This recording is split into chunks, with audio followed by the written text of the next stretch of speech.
if you will examine one eye at a time, that is your duction test. Okay, duction.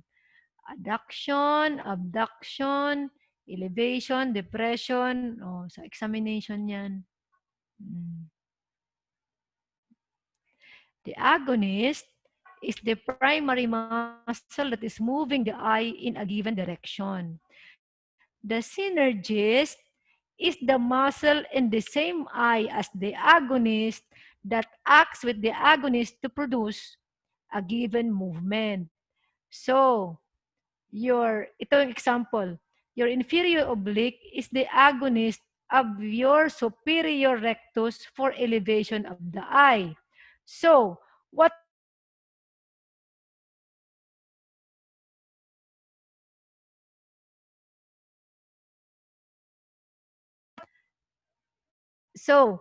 is now the agonist of your superior oblique? Inferior rectus daw. Hmm? Inferior rectus. Inferior rectus. Okay. The antagonist is the muscle in the same eye as the agonist that acts in the direction opposite to that of the agonist. Okay. So, the antagonist of your medial rectus is the Lateral rectus. lateral rectus. rectus. Okay. Yun ang pinaka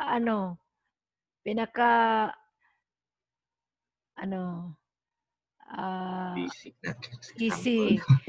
The antagonist of your superior rectus is your Inferior rectus. Well, antagonist. The primary daw? action man ito. Oh. Superior oblique. Inferior oblique. Inferior rectus. Ah, Ikaw talaga. Kasi that is the primary action. We're talking about the primary action. Ang obliques, kaya ang kanilang primary action is torsional man. Yes. Ha? So, Torsional. okay. Torsional yan. If you are talking about torsional movements, it is the superior oblique now at saka the inferior oblique. Sila nang magkaano doon. Na? The primary actions of the muscles. Naray. Ayan, ayan.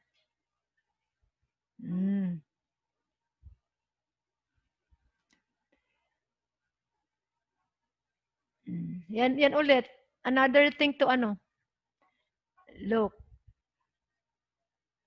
The horizontally acting muscles has 3 antagonists. The vertically acting muscles has 2 antagonists only. Huh?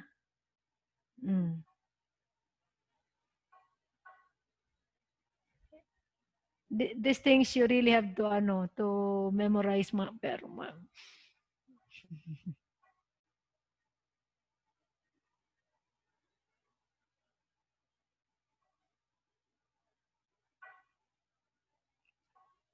madali lang yan eh. Look. These 2 adducts. These 2 abducts. Di ba? Sa Radsin. Yan ang mga synergist niya. Okay. Yan. Ito naman, superior rectus.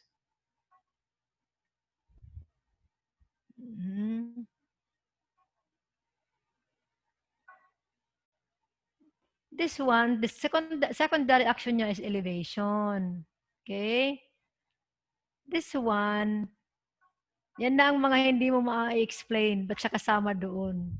Pero sa ano yan eh, sa arc of contact nila yan. Ito. Because your superior rectus will adduct. Ha? Yan. Imaginein mo yan. Oh, tingnan mo. Yan. Ha? Yan. Ito, secondary action nila. This one naman, ito ang kanyang primary action. Ito, kanyang tertiary action. This one, this is the secondary action, the tertiary action. Basta nandun lang yan, doon sa Radsin na yan. Yan. Ito. So, kung ano ang ano dito, yan ang kanyang, yung sa radsin pa rin yan. Yan ang ano, hindi yan lalabas dyan. Ha? Yan. The rest is that, yung radsin na yan, yun lang ano ninyo, wag ninyong kalimutan yan. Okay?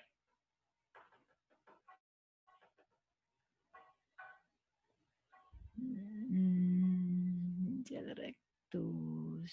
Okay? Let's go to Sherrington's law of reciprocal innervation. Okay? This states that increased innervation and contraction of a given EOM is accompanied by a decrease in innervation and contraction of its antagonist. Of course, for example, the innervation on your medial rectus, for it to contract is 100%. Of course, the innervation to the lateral rectus, for it to relax, should also be 100%. Dapat pare-pareho. Otherwise, for example, in a lateral rectus paralysis, okay? The innervation, okay, if the eye would like to look laterally, so this is your lateral rectus na. You want your lateral rectus to contract. The brain will send 100% innervation on the lateral rectus for it to contract. Ikaso, paralyzed siya. So it will also send the same innervation to the medial rectus for this medial rectus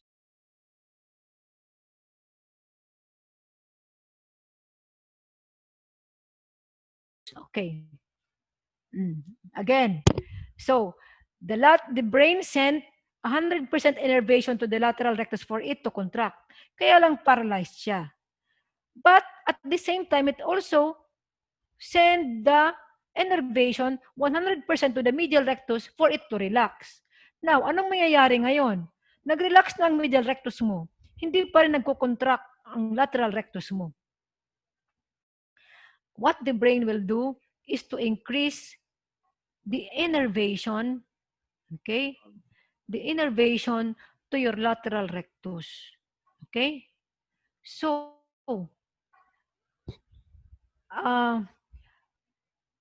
for example, the increase in innervation, the same increase will also be given to the medial rectus for this to relax. Okay? So, what happens now is when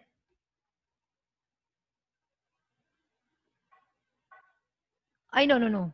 I'm mistaken. Sherrington's pa pala ito. Later pa. Sa hearings na palang sinasabi ko. Sorry. So, this is just one eye pa lang. One eye. So whatever innervation is sent to that muscle, okay, for example, the medial rectus, lateral rectus, same will be given to the medial rectus to relax it. Okay. Ito na ngayon pala. That's the Sherrington's law. That is for that eye. Only for one eye. Ito pala yung inaano ko. Ito na tayo sa binocular vision. Nasaan na ba? Really.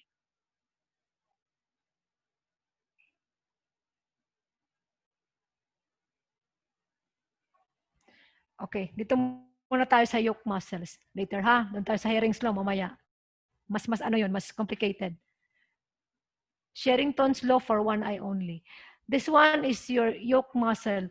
You can do this also. You can draw this in your EOMs when you do your eye examination. But this is too complicated para gawin niyo yan sa drawing. Ha? So dapat talaga yung duction, yung one eye at a time na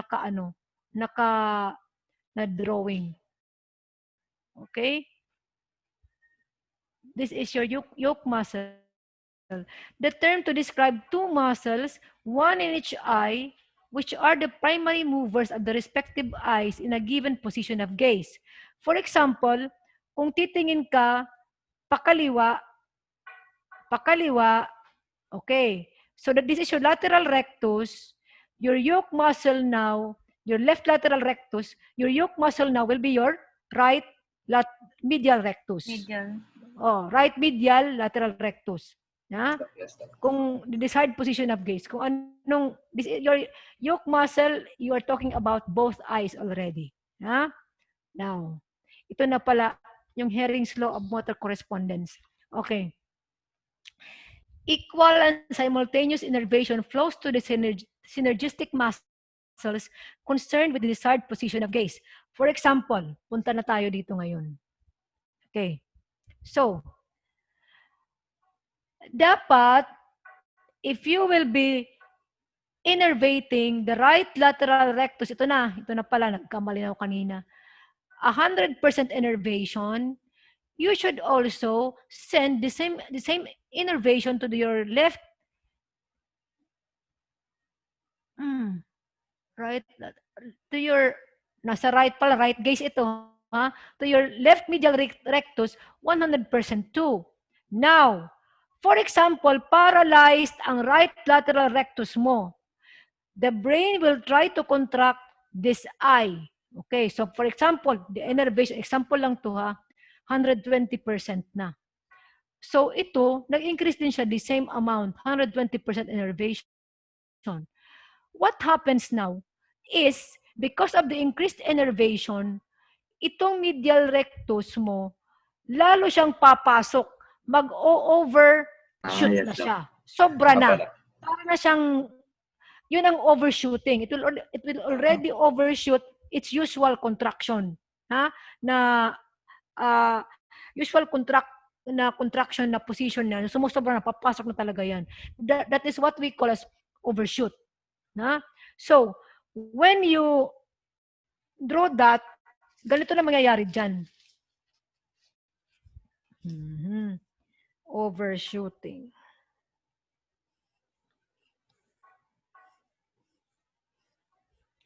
For example, ano ito? Sa right lateral gaze. Ito paralyzed. Okay. Okay. So, for example, can you still remember my drawing before? So, ano ba ito? Oh, plus hindi na ninyo nakikita. So, overshooting, usually, okay, paralyzed, this one is paralyzed. Okay, so dapat pala ano tayo? Yung half na drawing, Doc? Yeah, Okay. overshooting, kasi Alam ko nandito siya. ang bar mo, broken lines. The broken lines. Anak, Doc. pero ako na ng black pen, na broad na pen. Sandali. Marker. Yan. The marker.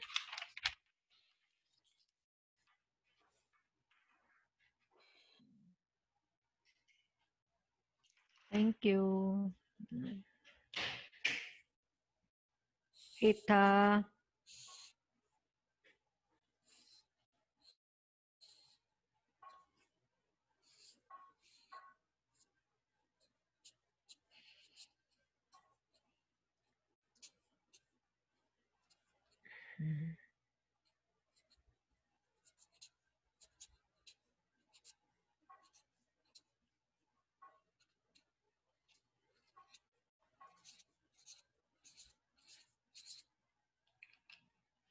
So it will be like this now. Yan. So this one is paralyzed. Look. So nandyan lang siya. The lateral rectus paralyzed. Now, because there is over-innervation on the yoke muscle, so it will overshoot now. Kaya yan siya, beyond na siya sa kanyang normal action. Nandito na siya. So it will be represented by broken lines na. That is how your overshooting is. Ha? Okay? Ganon. Okay ba? Naalala? Yes, yes. Okay, Yes, Doc. Yes. naintindihan na. That's how overshooting is. Ha? Ito paralyzed, kaya hanggang dyan lang siya. Ha? Okay. So, patandyan lang yan, ha? Kung saan Opo, lang Doc. ano. Okay? Now, you cannot also say it is overaction kung hindi ka maglagay ng normal na bar dyan. Ha? Okay. To indicate na hanggang doon lang talaga ang normal. Okay. That is now your Hering's law of motor correspondence. Huh? So, convergence, meaning towards. Divergence, of course, nasally. Parang, ano yan, you can only diverge the eye up to a certain degree. Ha? Kasi hindi mo tapos diverge. Pag sa normal na tao. Ha? Hmm. Yan. Orthophoria, meaning, normal yan. Hindi ka duling. Ha? Hindi ka duling. Yan ang ideal na ocular balance. Ha? Yan ang Opo, Doc. ocular balance talaga. Orthophoria. Oo. Heterophoria, meaning there is latent strabismus. When you fusion, meaning, if you will break the fusion of the eye, meaning cover one eye at a time. That is how you break the fusion of the eye. You will see abnormal movements of the eye depending on where. Okay. For example, okay, you break the fusion of the eye. Straight siya ngayon. When you cover the eye and remove the cover, if the eye moves towards the nose, that means behind the cover, the eye was deviated temporally. Huh? Pag tinanggal mo ngayon ang cover, because it will try to focus again, it will move nasally towards its normal position. Pag tropya talaga, kitang-kita mo na talaga, kahit hindi ka mag-cover, naduling na talagang isang mata. Yung Ha? amblyopia, Doc. Amblyopia is not atropia.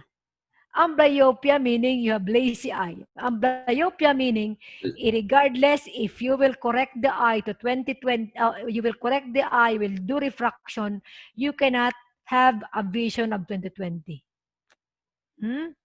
Because the eye, amblyopia, kaya nga si lazy eye, kasi it did not develop the connection from the optic nerve to the brain was not developed before the age of 7. Hindi na yan hindi na nag-i-improve.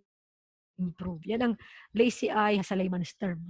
Iba, amblyopia is different from tropias. Tropias are deviation. Phorias meaning in our layman's term, phorias are your manok-manokon. Usually, you can only see that pag if you will take photos, makikita mo, uy, duling siya, duling pala siya. Yun. Hindi siya obvious. Meaning, ano lang, when you cover or if the patient, pag nasisilaw ang pasyente, lalabas din ang phoria mo. Yan. That's how to check for tropia. Okay. What if the eye moves temporally, deviates temporally once you remove the cover on that eye?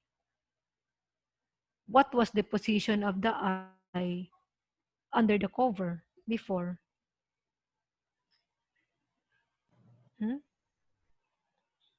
Lateral?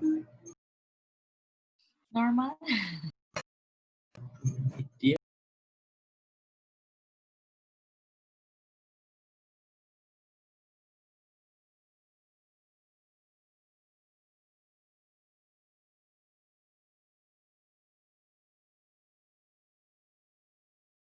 Okay. You cover that eye. Then once you remove the cover, the eyeball moved temporarily. So what was the position of the eye underneath the cover? Medial? Medial, Doc. Yeah. Okay, medial. So that is when you break the fusion, the eye is medial. medial. So how will you call that one?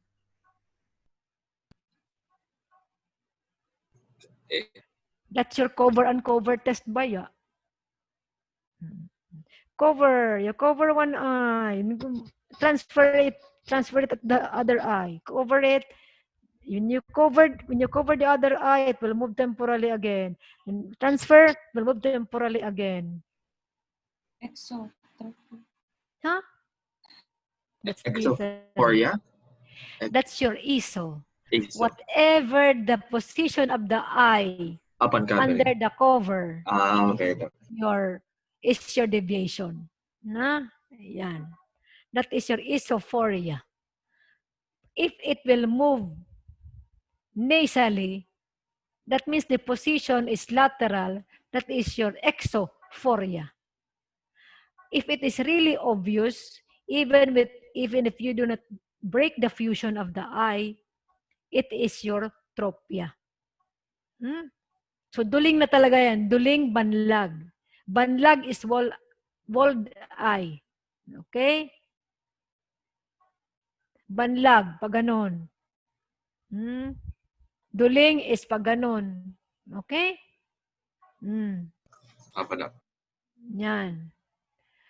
Now, amblyopia therapy. Now, always remember that the eye in children, especially that the eye that is oftenly deviated, nakalabas, that is usually the weaker eye. Yan, the vision usually is poor on that eye.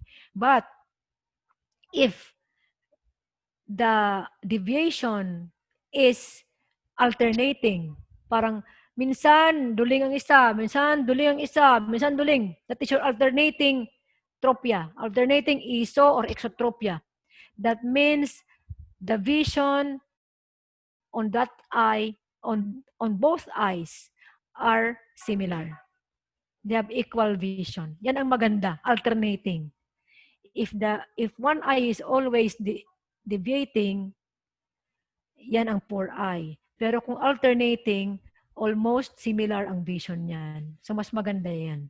Na? Okay? Yan.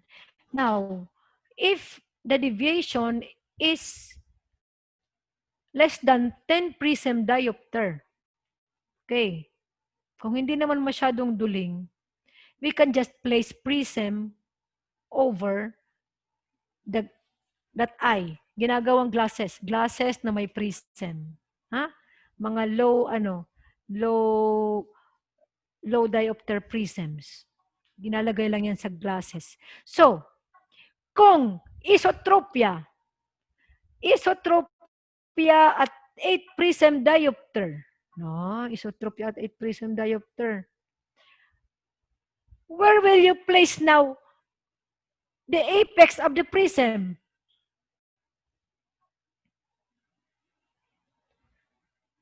Ano dok yung Isotropia. So median. Now, hindi man siya operahan kasi less than 10 prism man. Hindi man siya magma-muscle surgery. Ang plano ko is ilagay lang ang salamin niya. Apex is medial, dok. Ha? Apex is medial. Apex should be medial. Kaya papuntang base, dok. Yung Base, yeah. So that the eye will deviate hold towards blood the base. upward. Yes, okay. So kung 8 prism diopter siya na exotropia, saan ko ngayon ilalagay ang kanyang apex? Lateral. Okay, yan. That's how you place the prisms. Okay?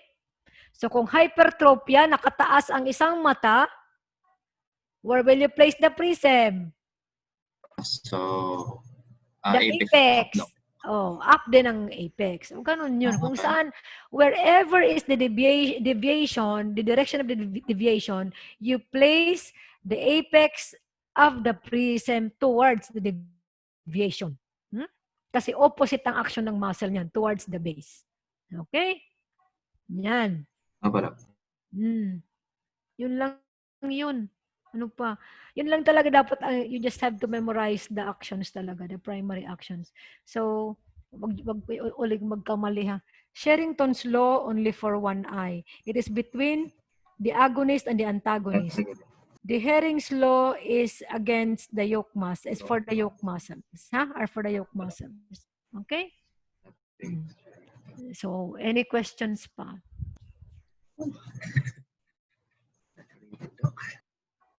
Hmm?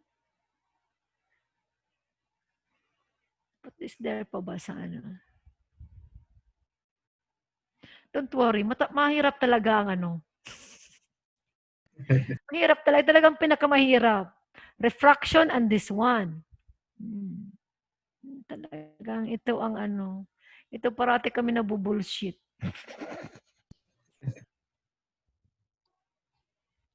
O hindi ako na bullshit ng ano. Favorite ko to, favorite. Favorite subject ko to. Okay. Ano, sige na. Ask questions. Ano na lang, Dok? Paano ilalagay, Dok, yung prism sa glasses? Oh, it is being grounded together with your glasses. Because usually, when the patient has strabismus, especially in children, you don't operate at once. You have to refract the patient first. Even a small error of refraction should be corrected first before you do surgery. And you evaluate again after the refraction after 6 months. If the deviation does not go down, does not decrease, then after 6 months, then that's the time that you have to Okay. plan for surgery. You don't decide surgery at once. You ano muna, you exhaust all means of decreasing the deviation. Huh? Because muscle surgery is very difficult. You can do 4 cataracts in one muscle surgery. It's very difficult. Apa, Dok? The most difficult to operate are the exotropia. Because esotropia is okay. Because you can really correct it. Even if you are undercorrected, uh, eventually, through time, you will arrive on your desired uh, on your desired ano talaga ano ba yan, position of both eyeballs. Ang exo ang problema. Kasi you have to overcorrect it a bit. You have to overcorrect it. Why? Through time, ang normal na tao, nagkakaroon talaga ng slight exotropia as we grow older. Yan ang problema. So, yan ang normal. Now, if, for example, an adult, one eye becomes blind, the other eye is normal. So the other eye is either low vision or no vision at all. The eye that is not seeing will usually deviate outwards. That is your sensory exotropia. The eye that does not see will usually deviate outwards, not inwards, outwards pag adult na. Yan. Yun ang sensory exotropia. Sometimes, ang mga may hypermature cataract na isang mata lang, usually may exotropia yan. Because the brain loses control on that eye pag wala nang nakikita. Kasi the only way that you will have functional binocular vision na straight ang eyeball is also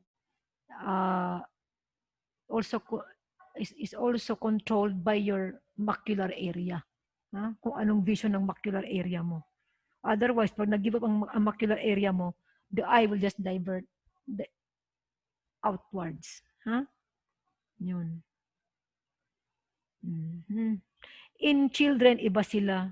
Pag hindi sila makakita, usually, papasok. Because they try. Their accommodation is so strong that they have to accommodate well. Iko-contract nilang medial rectus nila. So usually, duling sila. Paloob. Ang medial rectus natin as we grow older, parang humihina. So, pag ganun tayo, pag ganun, deviate outwards. Okay? Yan. Any questions?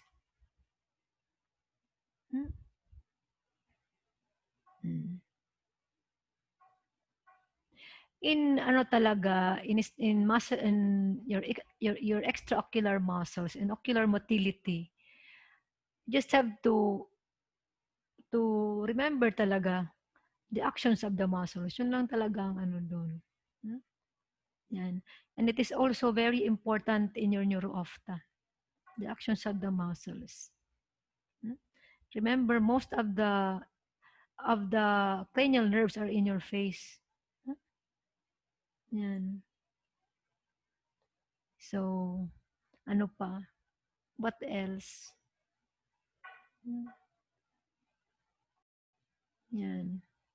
Your retinopathy of prematurity now is very active na ngayon ang pediatric ophtha dyan.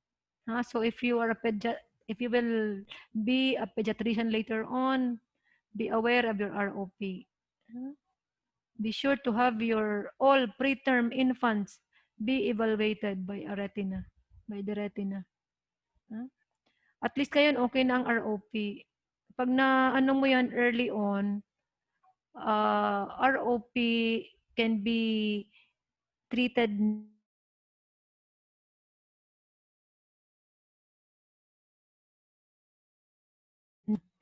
your injection of your vascular endothelial growth factor, your bevacizumab, ranibizumab, and uh, your aflibercept. Yan. So usually if they are treated early, before stage 4, before ROP4, anti-VEGF injection is effective. So okay na ngayon ang ROP. So what else? Before talaga, pag may retinoblastoma ka, tanggal agad ang mata. Ngayon hindi na. Pag maliit lang, nililaser na lang yan. Cryo na lang yan. Okay? Yan. I hope some of you will become ophthalmologists later on. Because later on, Dr. Reyes will be old now.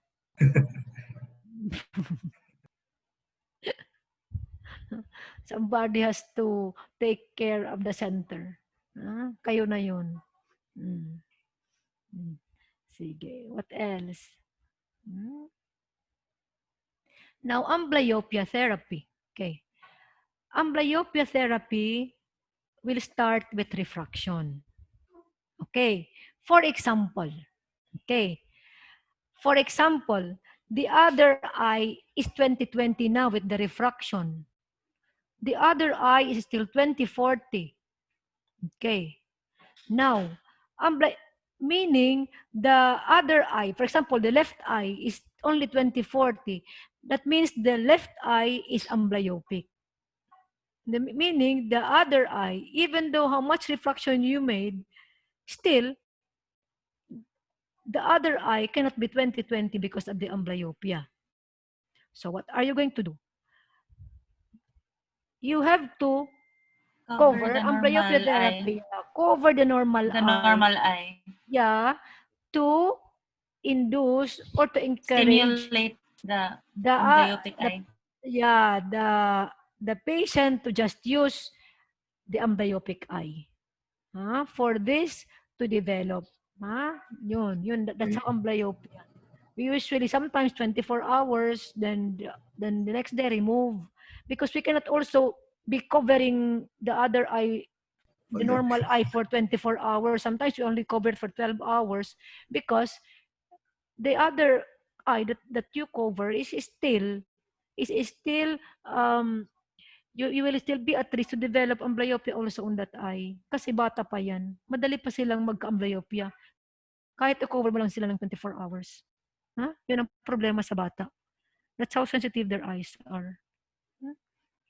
So usually 6 hours a day, 8 hours a day, then remove. That will improve. 8 hours a day or 4 hours a day. Yan. That will improve the amblyopia eventually. But amblyopia therapy is only effective until 10 years old, maximum at 7. Huh? Okay. Yan. That's how amblyopia therapy is. Yan. In children, we usually evaluate refraction every 3 months. 3, 6.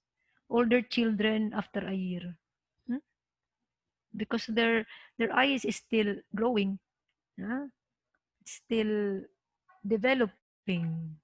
So the change in glasses is very fast. Hmm? Yeah. Okay.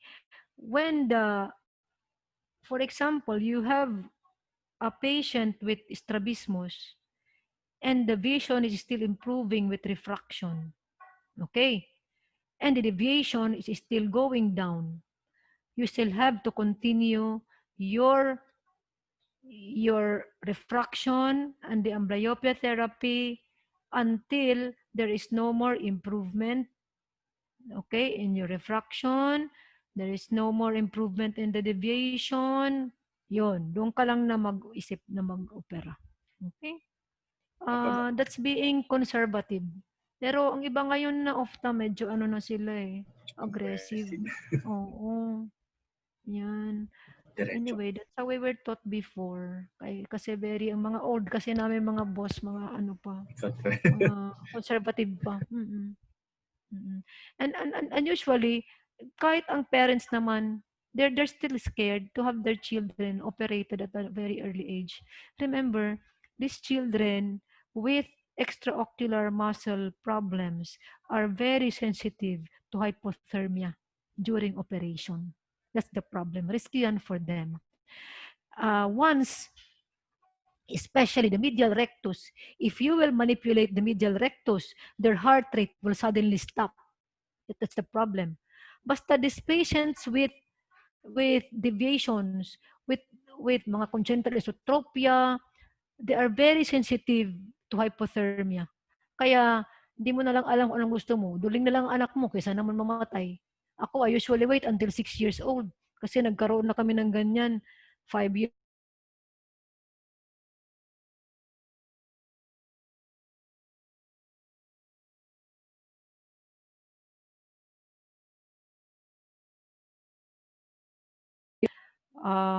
the problem with this, di ba, they have hypothermia. Remember, wala tayong dantrolene. Wala tayong naka-standby na dantrolene.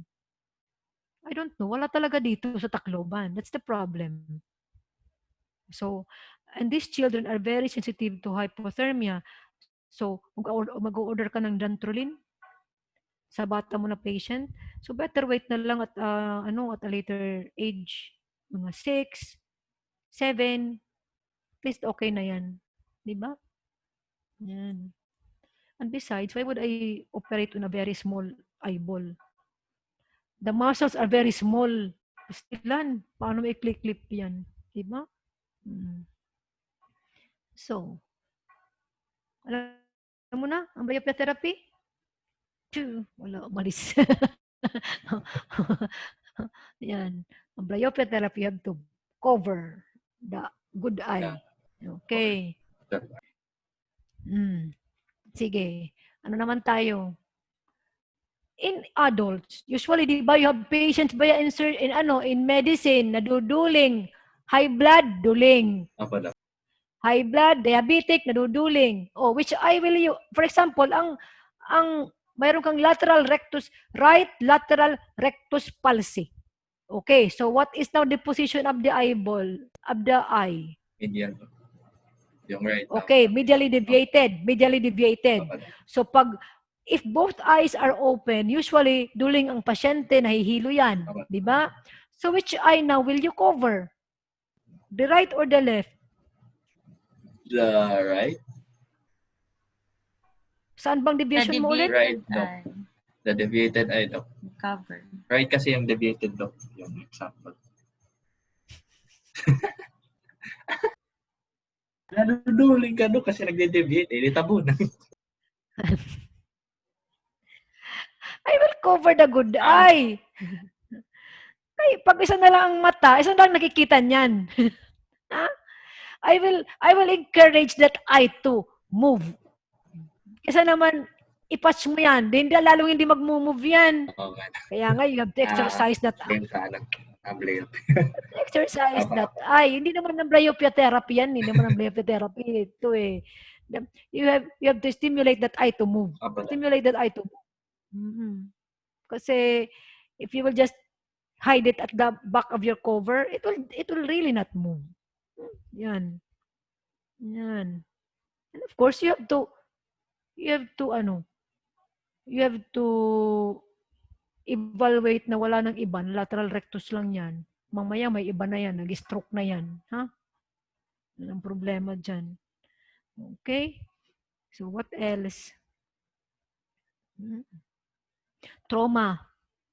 Trauma, the most common nerve that is usually paralyzed in trauma is the lateral rectus.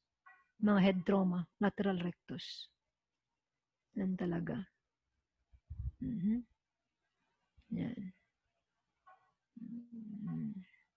What else?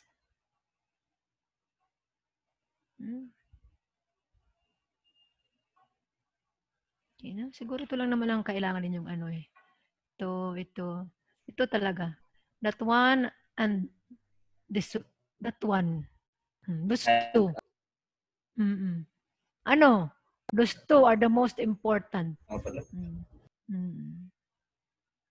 Yan talaga. Ikot-ikotin. Memorize mo yan. Ikot-ikotin lahat ng questions. Kaya mo na yan.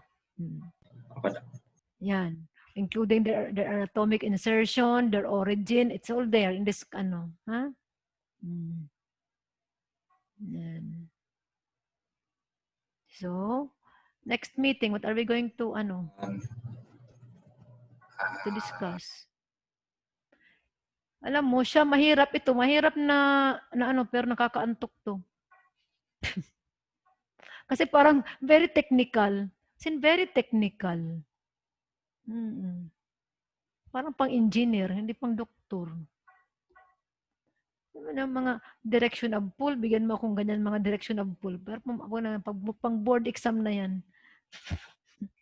Board exam namin. Okay, ano pa? Next meeting, what are we going to discuss? Sige.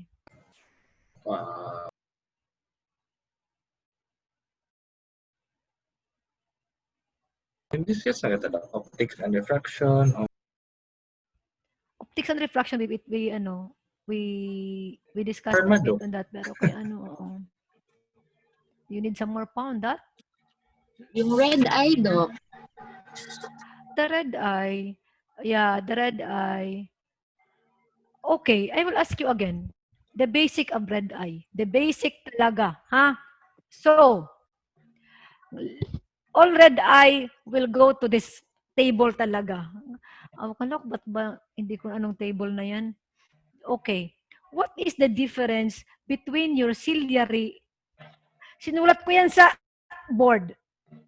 Before, the difference between ciliary injection and your conjunctival injection. Huh? Yan. Yan ang very basic yan ng red eye. Your conjunctival injection, the redness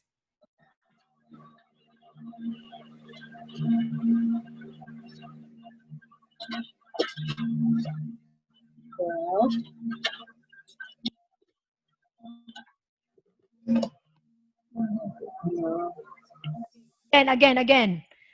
The difference between ciliary injection and your conjunctival injection. Sa conjunctiva muna tayo. In conjunctival injection, the redness is more prominent on the conjunctiva, on the fornix, on the fornicial conjunctiva, and fades as it nears the limbus. Okay?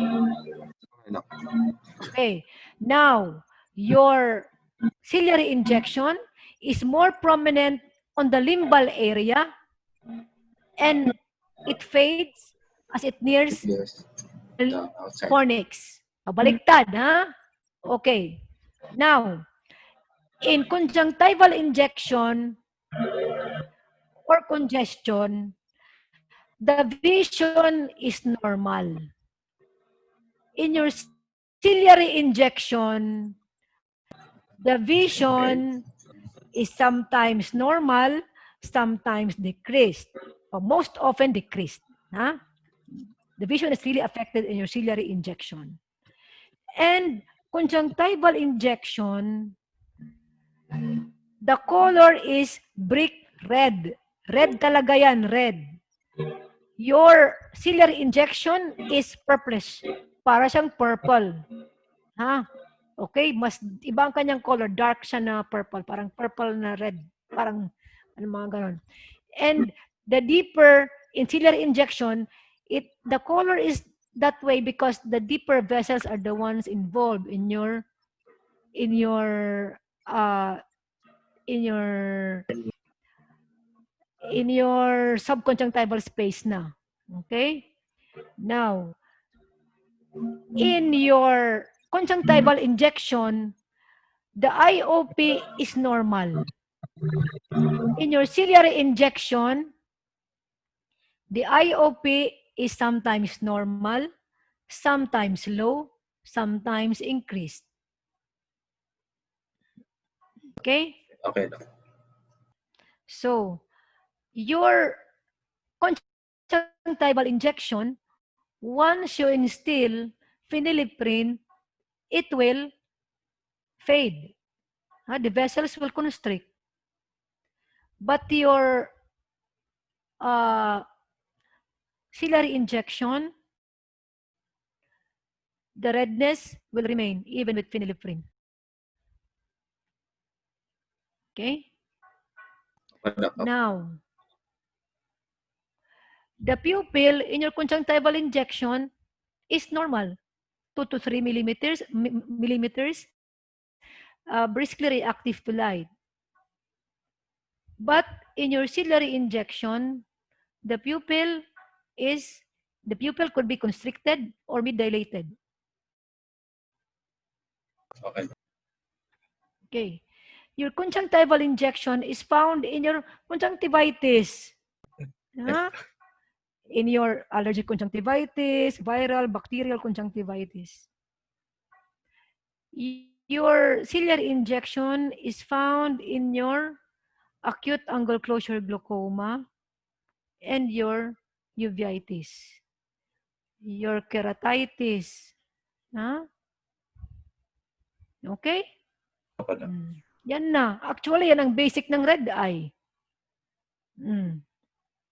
So, the symptoms, the findings are all there. Okay?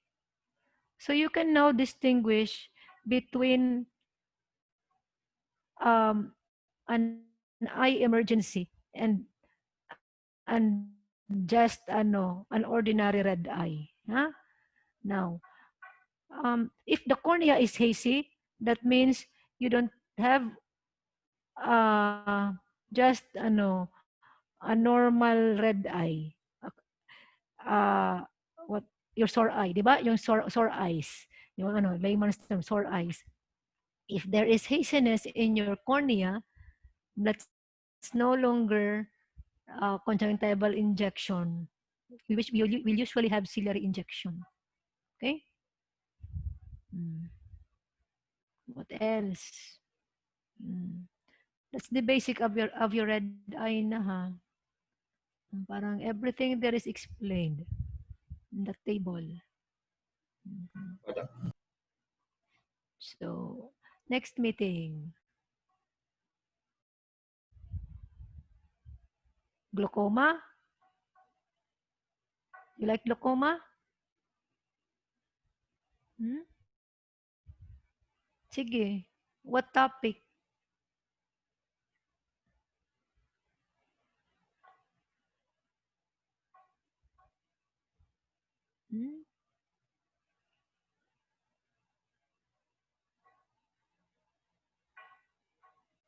What topic do you like? Glaucoma daw. Glaucoma? Ha? Glaucoma. Yes.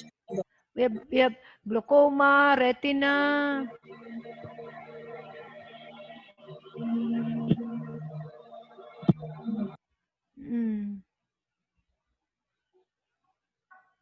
But you are in region 8. Glaucoma is common in region 8.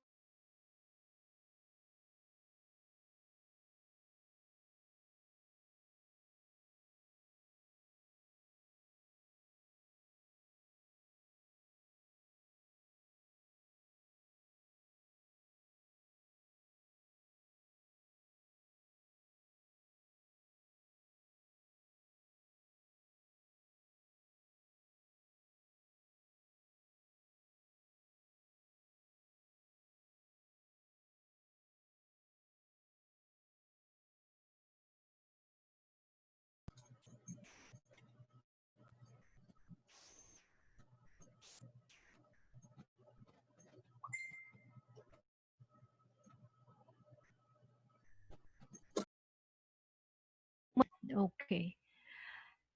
I said a while ago that in olden days, glaucoma was all diagnosed when you have high pressure, high IOP. But nowadays, glaucoma can occur even in a normal IOP. Hmm? That's the problem. And it's very common. The open angle glaucoma type is very common in our place. Hmm? And usually asymptomatic. And we usually see them advanced already. Mga advanced cases na. Because they're asymptomatic.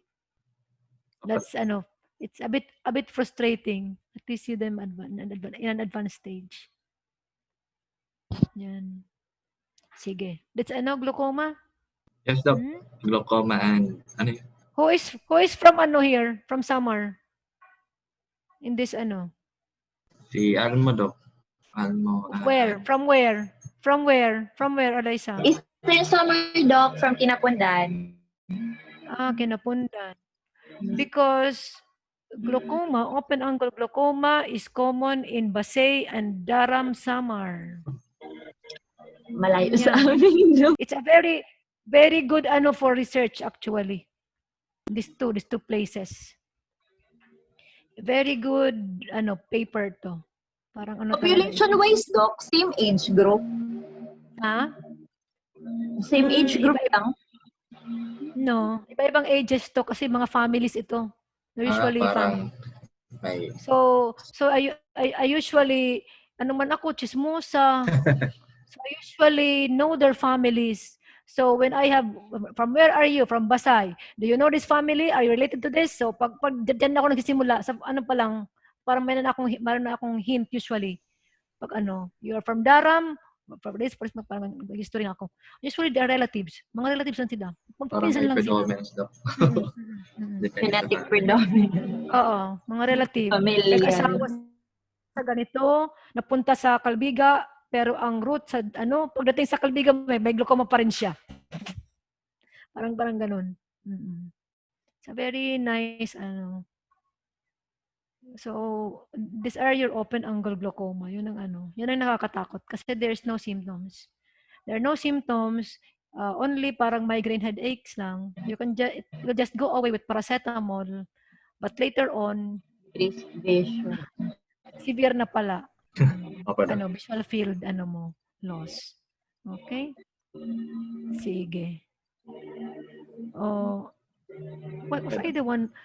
I was not the one who discussed glaucoma. No, Doc, it was Doc Lanuevo po. Lanuevo. Yes. Okay. I have a different slide for that. I have different slides for that. Okay. Sige. Okay, sige. Next meeting, glaucoma. Oh, you study Gadano. The pharmacology of glaucoma. The medicines for glaucoma. Huh? Oo, the medicines, ha? The medicines. Uy, be careful with atropine drops, ha? 1 drop of atropine is one drop of atropine sulfate 1% is equivalent to 50 micrograms of atropine. Micrograms, ha? It could already trigger convulsions in children, ha? Be careful. Anything in ophthalmology, the eye drops in ophthalmology with red cover That means it's dangerous. Be careful with that. Keep Okay. away from children. Anything with white cover. White, red cover. Cover. Okay? Okay. White is antibiotics. Purple is glaucoma. Yellow is anesthetic. That's the color code of of ophthalmology. Yellow constrictors are green. Green cup. Yellow is anesthetic. White is antibiotic anesthetics. Okay? But there is only one company that do this one. Only Alcon Laboratories. But newer drugs now, purple, anti-glaucoma also, purple. Okay? The brimonidine, they're purple. Okay? Yan. So, you read on the medicines para hindi tayo mahirapan, sa application later, sa glaucoma. So that you will know what to give in cases like, for example, open angle closure, what to do, what to give, the contraindications, okay? Yes po, Doc. Gumaganda na yata ang mga estudyante ko, hindi ko na makilala. Ano? I hope to see you in person again. Yes po. I miss you. I miss your faces. Oo. The last time that I saw you, we were all wearing masks. Yes, Doc. Orientation. Oo. Okay. Thank you, Sige. Doc. Next meeting again. Okay. So let's, glaucoma. Then for our last, anong man? Oh, for our last neuro-ophtha. Yes, Doc. Yes, Doc. Very,